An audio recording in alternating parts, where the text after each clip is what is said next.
Konting pasilip muna dito sa tanim na palay nila Papa. Ang bilis nga lang ng panahon. Akalain mo yun? Nung unang pasilip ko sa inyo ay nagtatanim pa lamang sila at hindi na lang natin namalayan na mag-harvest na pala sila.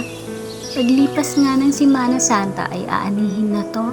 Pero bago ang lahat ay dito nga muna tayo mga mi sa sadya namin dito sa Payag. At heto nga, pinapunta kami ni Mama dito para harbisin na ang tanim nating mga mani. Pero manananghalian nga muna tayo nito bago umalis. Sisinaing na nga si Mama. At tingnan nyo tong kamote na pinaibabaw sa sinaing. Normal lang yan dito sa probinsya. Ipili ka na nga lang kung anong carbs ang gusto mo. At para ngayon kay Mama dahil kailangan niya ring magbawas ng kanin.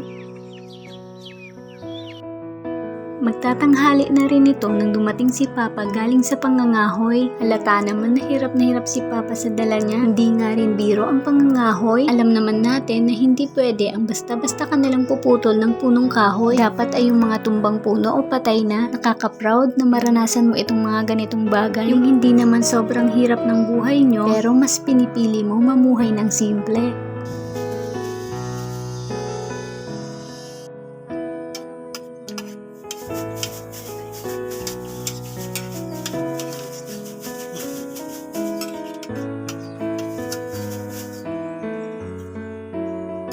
Pagkatapos kumain ay naggayak na nga rin agad kami. Yung gusto ko lang naman sana ng transition dito.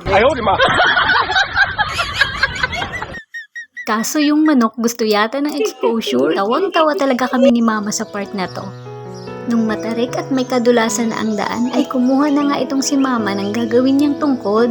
O huwag tayong ganyan rin tayo pag nagkaedad na. Tandahan nga lang pag dito ka sa bundok nakatira, banat talaga ang katawan mo. Yung araw-araw na routine mo ay para na ring exercise.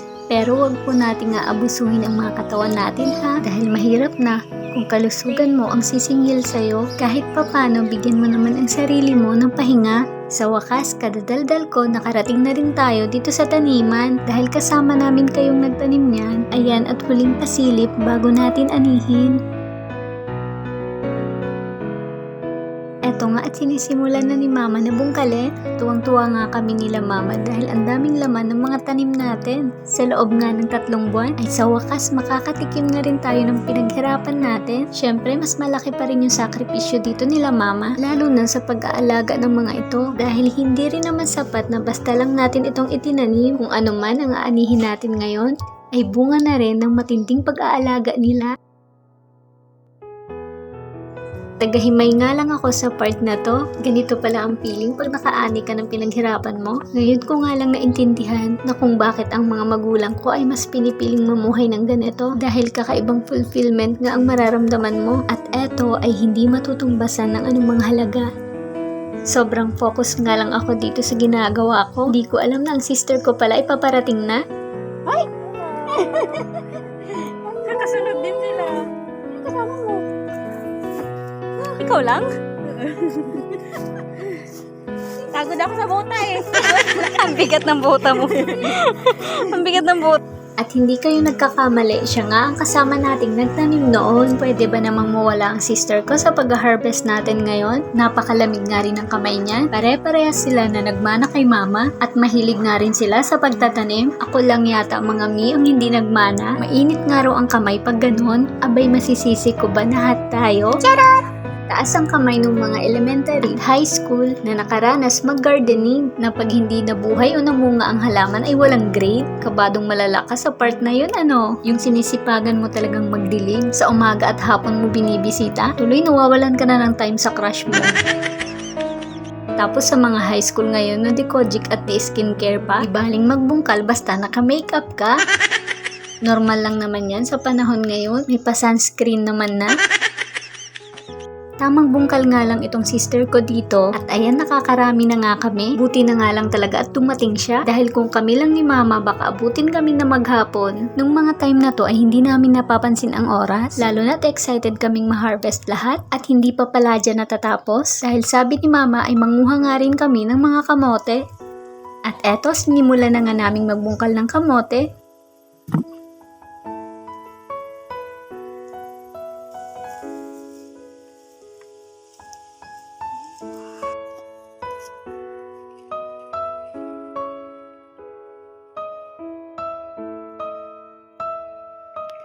Ano pa naman itong mga nahuhukay ko? Singkit ko man to. Mahaba man.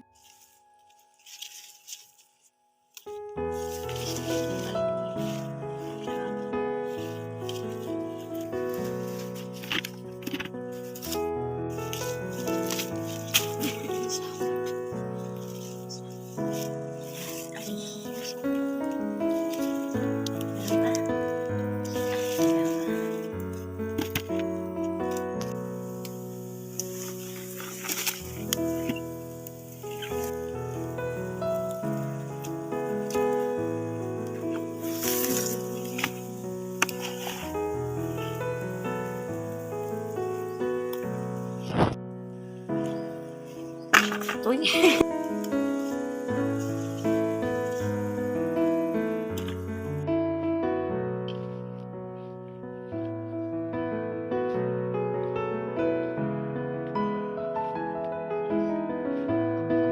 Tamis pa rin.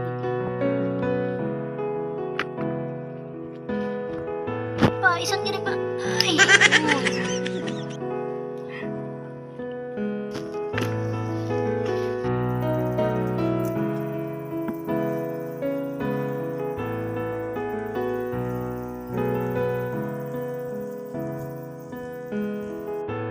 At ayun na nga lahat ng nakuha natin.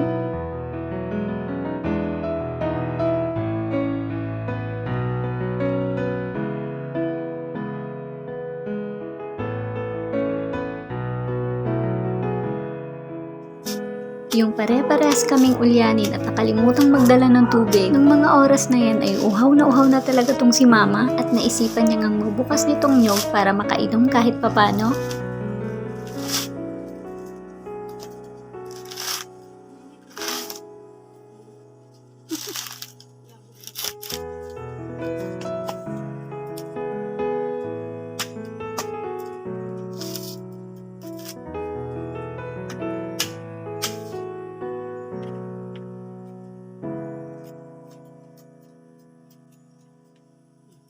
Ikaw naman.